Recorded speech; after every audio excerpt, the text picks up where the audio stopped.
The little dog looked up and he saw that he was quite alone. The little dog looked up and he saw that he was quite alone. The little dog looked up and he saw that he was quite alone.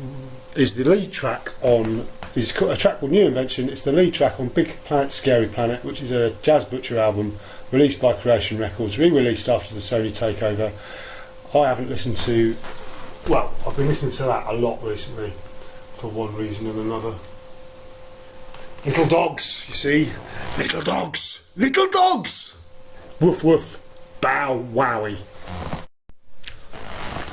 Hello and welcome to Indie Club, where the ale is strong, the air is thick, and the herb is conspiratorial. Thank you very much. Hi, I'm having a wonderful time. It's Saturday morning, and I've just last night I was told a story, and it had me in fits of laughter. Apparently, there was a video doing the rounds of a bloke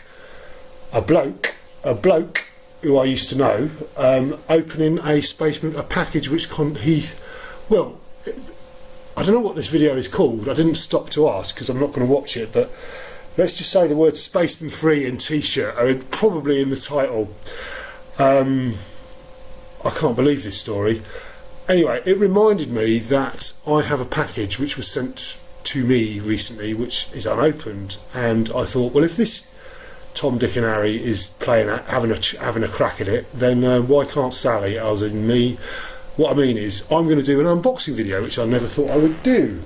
It's not why I started a YouTube channel. I know they're very popular things, and I've seen some jolly good ones. They're a marketing device, and I didn't start this to sell anything. If that happens, it's going to be a byproduct. Oh, here it is, right. So I have a package here. It's addressed to me at my home address. It is sealed with DJ Fragile A-chopping tape and brown tape. It's in very thick cardboard. It's the size of a 7-inch single. Can we see that? Of course you can't because the camera's knackered. That's not my fault. That's the fault of me making a video for Waterfront by Simple Minds and using talcum powder in order to do so, and that got into the microphone. Anyway, I'm going to get this done in less than 3 minutes. Let's open this. Fire up the amplifier. Fire up the turntable. Yes, it's a record. It's not a t-shirt. Who would buy a t-shirt off eBay? What moron would buy a t-shirt off eBay for an inflated price? I'll tell you what kind of moron. The kind of moron that would print a t-shirt and rather than get it delivered in the post would drive to the manufacturer and have it collect it in person to save themselves £5 on manufacturing 100 t-shirts. Here it is, 7-inch single in a plain white sleeve. The paper label is, I would say, turquoise and yellow. Phono. 45. Bubbly-bum. It's on 45. This turntable needs a little bit of TLC actually. I'm hoping to take it to the place in Bearwood at some point when I've got some money. There's a new place in Bearwood run by one of Popping itself. And I spoke to him on the phone, and yeah, something is wrong with this turntable, which I don't know what it is. And I don't know what it is. Do you, Mr. Jones? You punch your ticket and then you go watch the gig. Here we go, yeah, spinning. Out comes the sleeve, side A or B, I don't know. It's a double A, oh, here we go. Anyone can, oh, here we go. I'm going to play the AA side.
That's enough of that. You wouldn't believe this, but 30 years ago I acquired this guitar.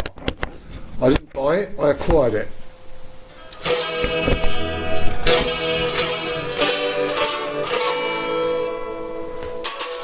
It's entirely possible that what you've just heard, that record, was recorded using this guitar. And I'm not joking. Hello, hello, turn it down! Welcome back to a joyous edition of Indie Club, where the ale is strong, the air is thick, and the herb is slow cooking at the moment. I'm going to read something from a piece of red paper. Where is it? Where is it? Where is it? Where is it?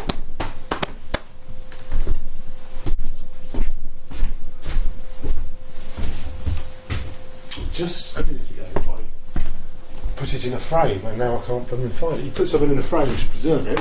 And the thing what I do is, here it is. Right, I have a copy of an album. Well, I had several copies of this album. I've only got one copy remaining, but it's came with a 300mm by 300mm 80-gram piece of red paper touched on the inside, printed on one side. Looks like it's been photocopied. Anyway, there's a quote on here which is, there's a first line, the poo sticks, second line, orgasm, third line, I'd like to meet the Bangles, I'm sure I could get off with one of the ugly ones, quote, you poo stick.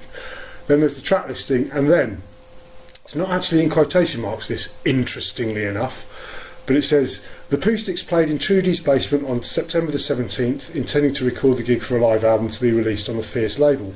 True to tradition, Fierce couldn't be bothered to hire a decent multi-track, so the recording was made on a cassette at the mixing desk. So what you hear here is what the audience heard. There's about 10 dots. How many dots is there? I can't count. Don't you wish you'd been there? I was, and I stole the cassette, which is why this record is on 33 1/3. We all make mistakes, and I've got a feeling Cameron and Sandy are never going to forgive me for this one. Rock and roll's a funny old game, isn't it? Quite well, and then it says Stephen Pastel. Did you hear the one about Stephen Pastel's toothbrush?